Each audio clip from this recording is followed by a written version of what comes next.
Welcome back to Crawford-Clark Close-Up and our James Bond retrospective. We've spent the best part of the last 2 years dissecting the world's biggest movie franchise from its inception all the way up to the release of the hugely anticipated No Time to Die, 25 films and nearly 60 years later. Following the mixed reception, though box office success, of Spectre, Craig's fourth Bond outing, preparations were underway on what would be Craig's final contracted Bond adventure. The issue? Craig doesn't want to return, feeling that Spectre ended things neatly for his interpretation of the character. With the release of Suzanne Bier's adaptation of John le Carré's The Night Manager in 2016, with Tom Hiddleston in the lead role, speculation gets underway that Hiddleston is being considered to take over the shoulder holster from Craig. Bier is even considered for a short time as the series' first female director. These rumours are quickly shut down, as in February 2017, the UK's Daily Mail newspaper learns that a new Bond film is a long way off. A month later, in March, they reveal that Bond scribes Purvis and Wade have been asked to pen the script for the 25th film, what will be their 7th Bond collaboration. At this point, Craig is yet to officially sign up to play Bond for a 5th outing. Dave Bautista expresses interest in reprising the role of Mr. Hinks from Spectre, should the producers ask him back, given the ambiguous fate of the character as he's pulled off the train in Spectre. Could he become the franchise's new Jaws and make another appearance? Talk turns once again to potential Bond 25 directors, and Paul McGuigan, who directed the Eon-produced Film Stars Don't Die in Liverpool, is tipped to climb aboard for Bond, while Eon announced in summer 2017 that they're working on the Rhythm section, based on the 4-novel series by Mark Burnell, with Blake Lively set to star as the lead. Bond 25 is shortly thereafter confirmed for an 8th November 2019 US release, with other international release dates to follow, with the New York Times claiming that Daniel Craig will definitely be returning to the role, citing sources close to the actor. It's not until August 2017 that Daniel Craig officially confirms on the US Late Show with Stephen Colbert that he'll be returning to play Bond one more time, and he enthused, "I can't wait, I want to go out on a high note." Barbara Broccoli furthered, "It's a dream come true." Further directors are mooted, with the main 3 contenders being Yann Demange, director of 71, Denis Villeneuve from Prisoners, Sicario, Arrival and Blade Runner 2049, and David Mackenzie, director of Hell or High Water. Variety suggests that Demange is the frontrunner. Denis Villeneuve confirms to a number of media outlets that he's been in talks with Broccoli and Craig, but his commitment to other projects may rule him out of Bond 25. UK newspaper The Mirror reports that the next film will be based on Raymond Benson's continuation novel Never Dream of Dying, but Benson is quick to deny this himself.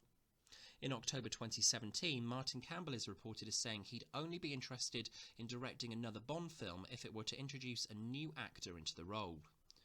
Rumours that Bond 25 will follow on from Spectre are put to bed, as Christoph Waltz confirms he won't be returning as Blofeld. With Denis Villeneuve's commitment to his adaptation of Dune, he counts himself out of the running to direct Bond 25.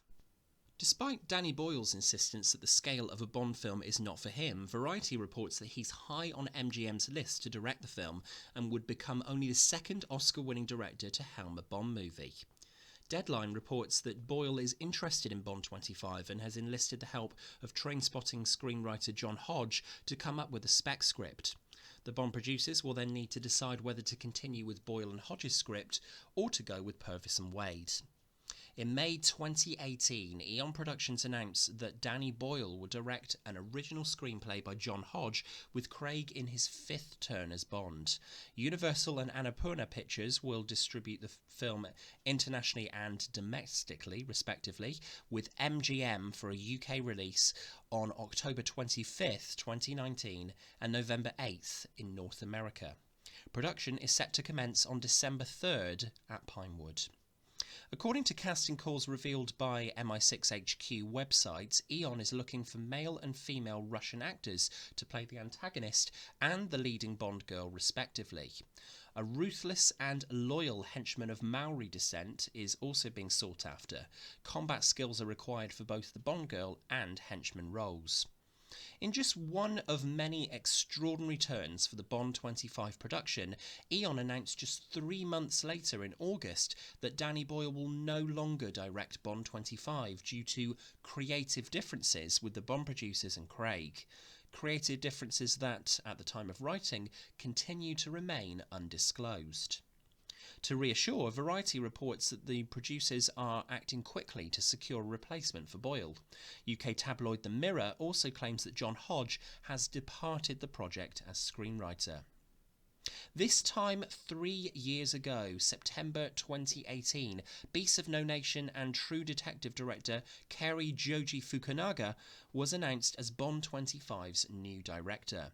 Production would begin at Pinewood on March the 4th, 2019, which will delay the release of the film until Valentine's Day, February the 14th, 2020.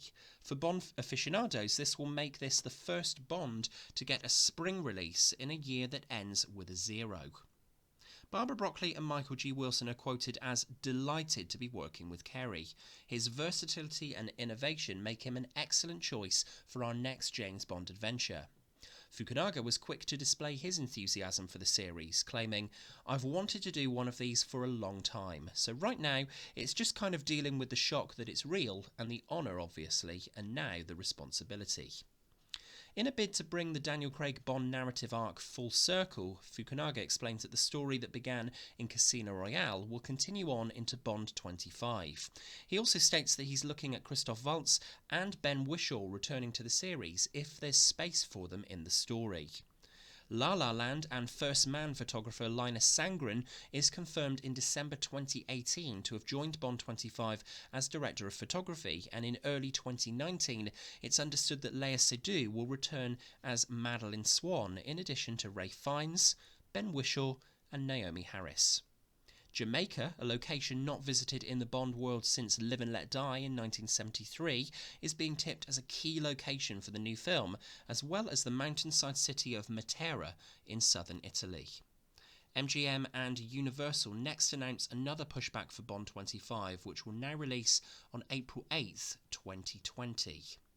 American screenwriter Scott Z. Burns has been hired to rewrite the script. He's expected to spend 4 weeks working on what is being called an overhaul of the screenplay.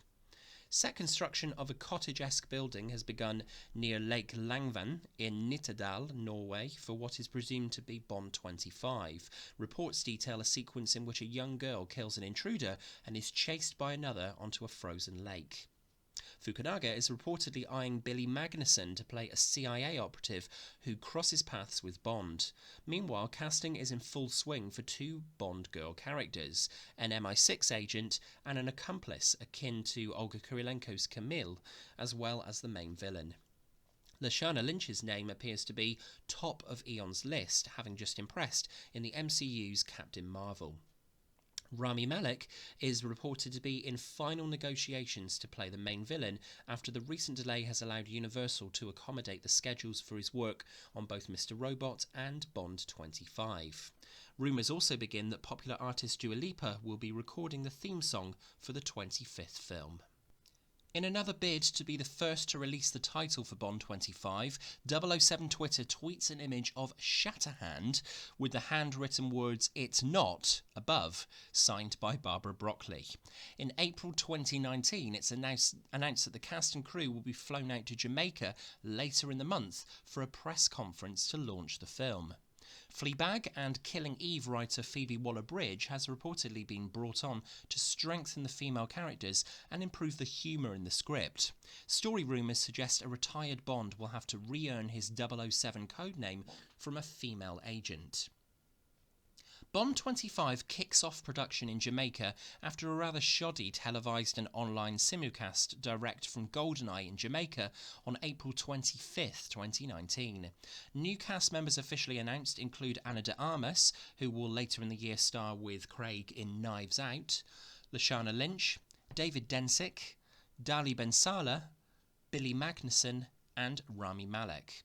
Returning cast members include Léa Seydoux, Jeffrey Wright, back for the first time since Quantum of Solace as Felix, Ray Fiennes, Naomi Harris, Ben Whishaw, and of course Daniel Craig as James Bond. New crew members include Linus Sandgren as director of photography, Mark Tildesley as production designer, Sutirat Lalab as costume designer, and editors Tom Cross and Elliot Graham. The film will be written by Neil Purvis and Robert Wade, Scott Z. Burns, and Phoebe Waller-Bridge.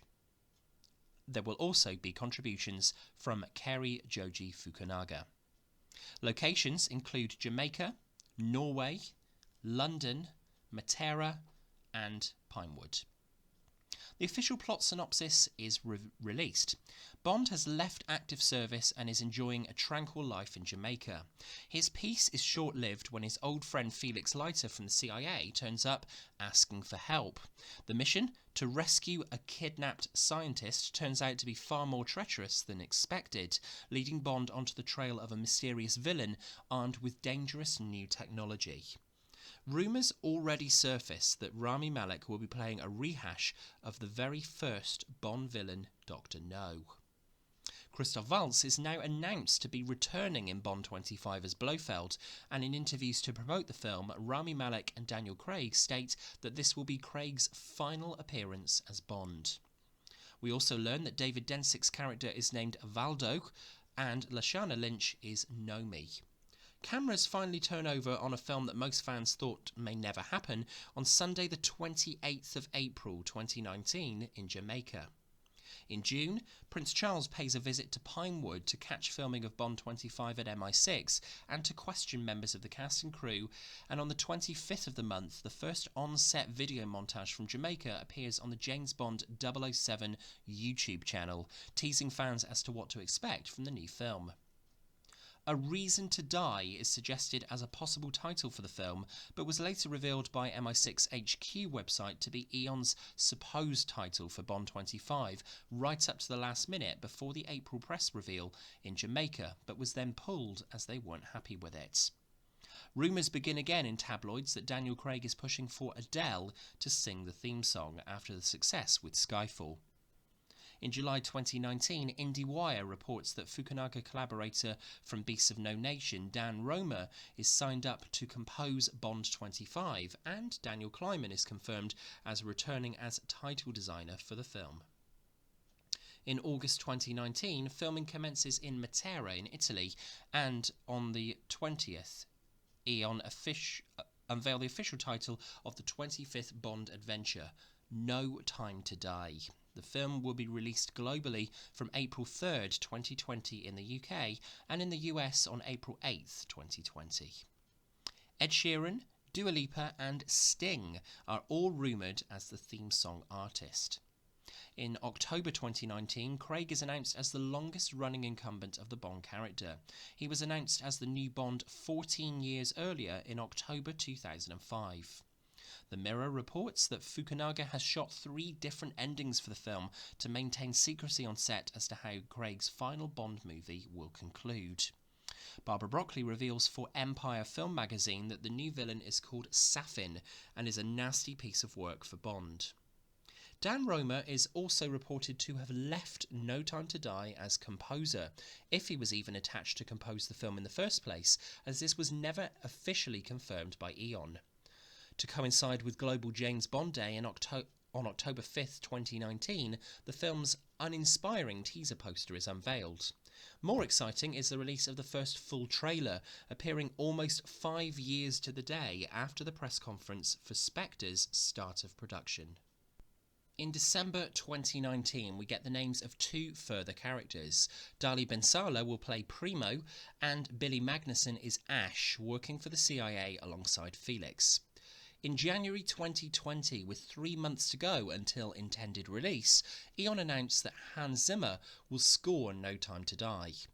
Also in January, 007.com announces that Billie Eilish and her brother Phineas have written the new theme song, and Billie will perform it at this year's Brit Awards. Billie becomes the youngest theme song artist to work on Bond at 18 years old. No Time to Die's world premiere is announced once again to be at London's Royal Albert Hall on Tuesday the 31st of March. On February 14th, 2020, Billie Eilish's theme song debuts on BBC Radio and online and is largely met with praise. Just 4 days later, Billie Eilish, Phineas, Johnny Marr and Hans Zimmer performed the song at the Brit Awards. On the 25th of February 2020, director Cary Joji Fukunaga's No Time to Die featurette appears online ahead of the film's still intended April 2020 release, and at the end of February, Billie Eilish becomes the second ever Bond theme artist to reach UK #1. The song stays at #1 for a week. It's fair to say that in a narrative term that wouldn't be out of place in a Bond film itself, the world would change in an instant with the arrival of coronavirus. Eon are quick to realise the disruption the onset of COVID-19 will have on the industry as the country gets ready to head into lockdown, and on March the 4th, with just a month to go until the film's release, it's announced that No Time to Die will now release in the UK on the 12th of November 2020 and on the 25th of November in the US. Bond fans the world over, including this reviewer, were understandably gutted, but in hindsight, of course, it was the most prudent move to make given the devastation the virus has brought upon us over the last nearly 2 years. Promotion begins to ramp up again in September 2020 with a second trailer getting its release, and a featurette shows us a little more of Safin, who now has a first name, Lucifer. It seems that all systems are go, with the official James Bond podcast taking us behind the scenes of the series, and No Time to Die releasing its first episode a year ago at the end of September 2020. An official music video is also unveiled on October 1st for Billie Eilish's title track. Fans are obviously hyped once again, only for the second blow to come less than 24 hours later, as No Time to Die gets another delay, this time to the 2nd of April 2021. So at this point we're in February 2021, and realising that the market still remains unconducive to launching a movie like Bond, Eon announce a further delay. The film will be moving to September 30th in the UK and October 8th in the US. The song may be a year old by this time, but in March this year Billie Eilish would win a Grammy for No Time to Die. In May, Amazon officially buys MGM Studios for almost $9 billion. Michael G. Wilson and Barbara Broccoli ensure fans that Bond will remain a keystone of cinematic releases, and the buyout will not affect the release of No Time to Die. Moreover, Bond will remain a cinematic event and will not debut on streaming services, as so many other major releases have done since the pandemic began. A month ago, CinemaCon in the US had MGM presenting a section of the pre-titles car and foot chase in Matera to pump fans up who've been waiting through the delays, and promises are made from MGM execs that the film will keep to its September and October 2021 release. The James Bond podcast is relaunched in early September, and new trailers are launched in early September 2021, triumphantly stating that the wait is over as Craig's final Bond adventure is finally about to release. Here's where this review is going to get into spoiler territory as I dissect the film, so please don't continue with the video until you've seen the film, as I'm aware of how lucky we are in the UK to have the chance to see it nearly 2 weeks before our American cousins and 6 weeks before those in Australia. So Craig ends his tenure with another twist on the traditional Maurice Binder gun barrel this time, which incorporates the Universal logo, and we get a silver iris minus blood with another new pose from Craig in the tux, opening onto the snowy landscape of Norway. Our villain, Lucifer Safin, adorning a creepy no mask, is trudging through the snow towards Mr. White's cabin, where he'll meet Mrs. White and young daughter Madeline in a rare flashback sequence for the Bond series, which Madeline first brought up in conversation on the train in Spectre. It's a chilling start to the cold open for the film, with the trailer-heavy sequence where Safin rescues Madeline from below the icy lake, segueing well into Bond and Madeline presumably on their honeymoon in the beautiful Matera. This will be my first mention of cinematographer Linus Sandgren's exquisite work on the exotic Bond locations in this film. Matera looks inviting at dusk, with Bond and Madeleine all loved up and looking to the future by burning the burdens of the past. For Madeleine, l'homme masqué, the masked man. For Bond, Vesper. The scene then takes us to Bond visiting Vesper's grave, and it's here where I must also stop to reflect on Daniel Craig and his portrayal of Bond in his final film in the series. Craig's Bond shows that he's aged quite significantly, none more so than in this particular scene. He looks upon Vesper's grave in desperation for her to forgive him, claiming, "I miss you," before being taken off his feet by an explosion planted by Spectre. The sequence quickly becomes the first action set piece of the film, and it stands up as one of the most impressive. Bond travels by foot, bike and car throughout this extended opening. He's particularly rough in his engagement with Dali Ben Salah's suitably menacing Primo, flipping him off the bike in a nice nod back to Quantum of Solace, one of the only nods back to that particular Craig outing in this film, before that incredible practical stunt of the bike jump, which again was sadly spoiled in trailers, before we get a particularly angry Bond confronting Madeleine back in the hotel room, feeling she betrayed him and his whereabouts to Spectre, an idea given more meat when Primo talks of Blofeld and Madeleine being the daughter of Spectre. Hans Zimmer's score is another key element to this electric opening. You feel the urgency in every turn of the wheel in the DB5, and the most impressive element of the sequence comes where Bond sits impassively with a terrified Madeleine in the passenger seat, cornered by the villains in the town square, before Craig shows what the DB5 can really do. Up to now, the longest Bond pre-titles were For the World Is Not Enough, and the still excellent boat chase along the Thames, clocking in at 14 minutes. No Time to Die now takes over that record. As Bond puts Madeleine on a train, claiming they'll never see each other again, we're 20 minutes into the film before we're presented with Daniel Kleinman's 8th contribution to title design in the series, alongside Billie Eilish's evocative title song. The sequence itself is evocative of elements of the narrative, as many of them are in the Bond series, and the title design for each new film is always a personal highlight, but this one isn't quite up there with GoldenEye, Casino and Skyfall as arguably Kleinman's best work. The story proper begins with the breaking into the lab in London, and we've now skipped 5 years into the future. Ben Salah's Primo with the bionic eye shows up once again and surprised me at just how much screen time this ancillary character is given. And we also get a cameo from British actor Hugh Dennis in an only in a Bond movie thankless role.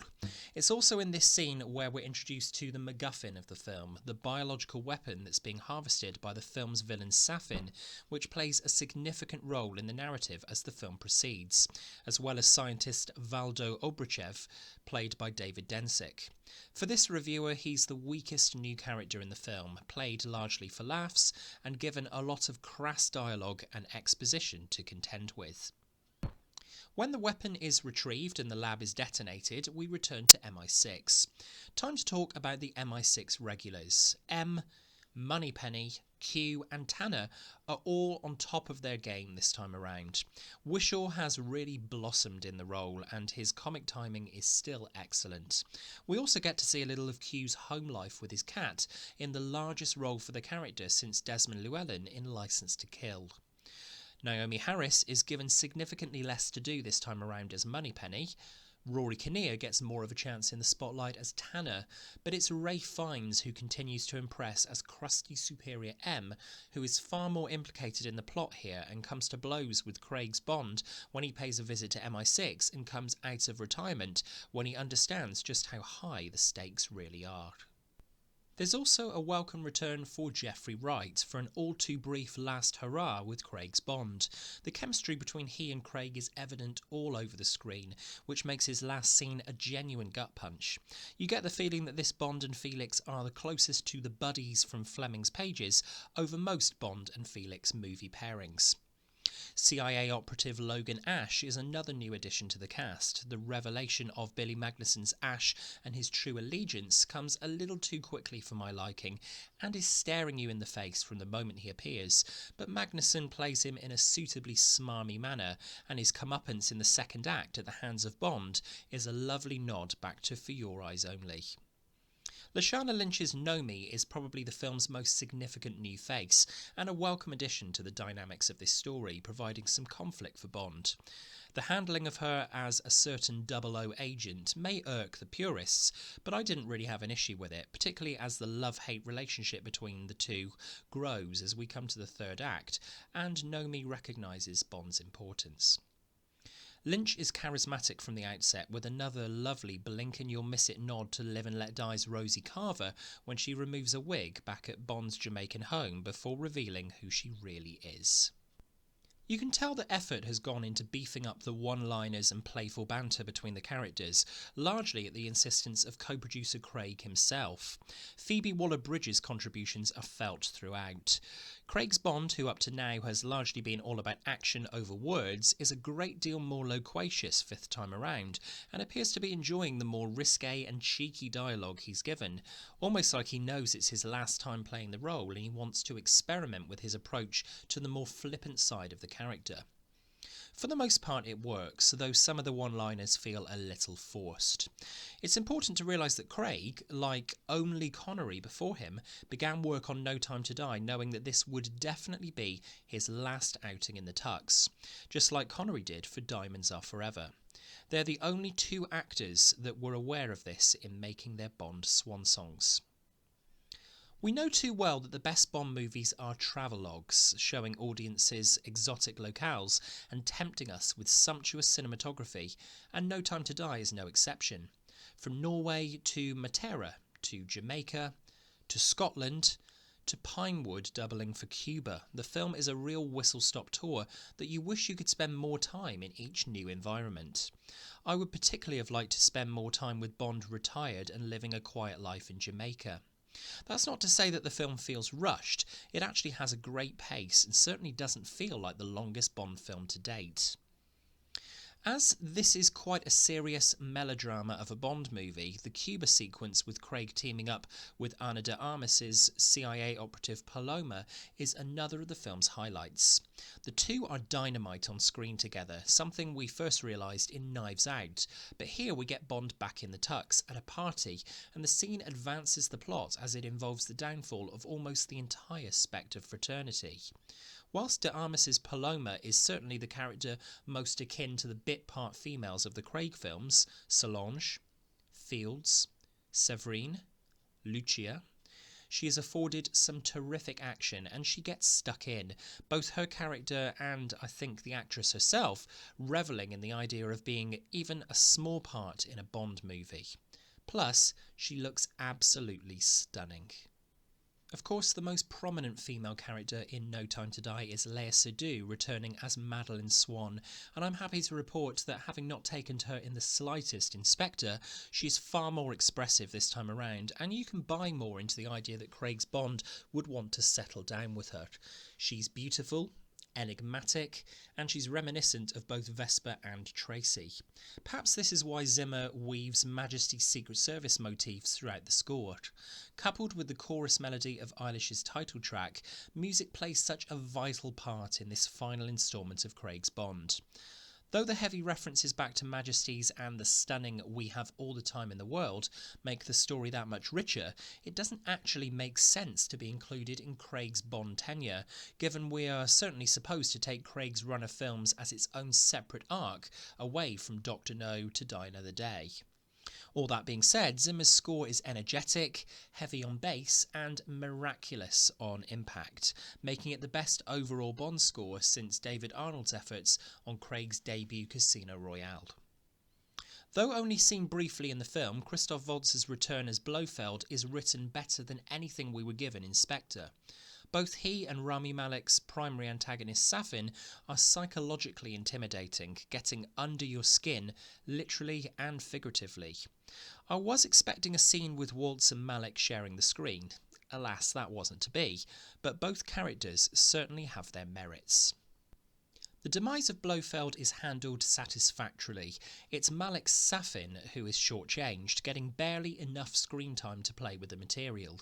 His scheme is sadistic, his methods calculating, and he's a creepy presence. Malik can do so much with his eyes, but we didn't see nearly enough of this character or his poison garden, which was disappointing. Safin's lair feels like the kind of lair a modern-day supervillain would have, and its design really harks back to vintage Ken Adam Bond sets in both its wide space and minimality. No Time to Die is first and foremost a love story, yet it's also about heroism and sacrifice. Speaking for UK's Total Film magazine, Barbara Broccoli explained, "It was always the intention of the movie that Bond represents bravery and personal sacrifice, and what better time to be making a film about that than now?" I suppose this brings us to the film's finale, a very certain finale given it contains the first true on-screen death of James Bond. Bond sacrifices himself to save the world and protect Madeleine and their daughter Mathilde. The scene is still a little jarring and raw for me to process, having only seen the film 3 times since its release, and I'm still not 100% sure that I'm happy with the ending or the use of "we have all the time in the world" over the film's end credits, but it's admittedly a bold move for a franchise that continues to embrace innovation and wants to move with the times. This is certainly a ballsy, definitive end to Craig's Bond, which does make one wonder where they go from here. When Barbara Broccoli was asked about Craig's successor for Bond 26 and beyond, she stated, "It will have to be reimagined in the way each actor has reimagined the role. That's what's so exciting and fun about the franchise. The character evolves. Eventually, when we have to think about it, we'll find the right person." On Friday the 25th of October 2019, the last of 184 days shooting on No Time to Die, and coincidentally the very first planned release date for Bond 25 while Danny Boyle was still signed as director of the film, Craig's Bond took his final bow, filming his exit with Valdo from Cuba before tearfully thanking the cast and crew on the film. On Tuesday the 28th of September 2021, the UK premiere was held for No Time to Die at the Royal Albert Hall in London, bringing the curtain down on Daniel Craig's 007, and at the time of recording, the film has taken an impressive post-COVID £5 million in UK ticket sales in its first day of release alone, proving that fans still clamour to see a new Bond on the big screen. It's event cinema after all, and proof that cinemas will continue to succeed after an unprecedented 18 months. As previously mentioned, Craig's departure as Bond has been on the cards since day dot of No Time to Die, a unique opportunity that Broccoli and Wilson embraced. When you look at how the characters evolved over these 5 films in Daniel's hands, it did feel like we needed to complete the cycle with him. They've certainly done that and then some. Some will love it, some will absolutely despise it, and I've already spoken with some who fall in the latter category, but I guess that makes the Bond series so engrossing. 6 different actors have now embodied this character as the series is on the eve of celebrating 6 decades on the big screen. No Time to Die may polarise audiences, but whether you're watching the film for the first or the 25th time, stay until the end of the credits and you'll be treated to the 4 words that every James Bond fan wants to see. James Bond will return. Whoever takes up the mantle as the 7th Bond, I know I'll be first in the queue. From Crawford-Clark Close-Up.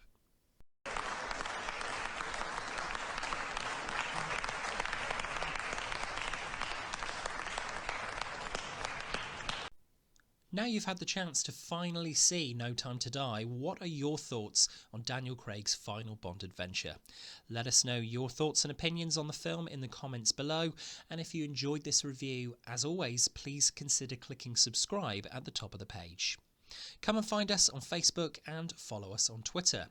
You can find us on the movie app Letterboxd, just search CC Close-Up, and you can also drop us an email with suggestions for future reviews on the channel to crawfordclarkcloseup@gmail.com. Stay tuned to the channel as we'll be rounding out the Daniel Craig Bond reviews with our 5 greatest Craig Bond moments. We'll be dropping that video shortly. We'll also be presenting our ranking of all the James Bond theme songs to date. For now, thanks for watching, and until next time, That's a wrap.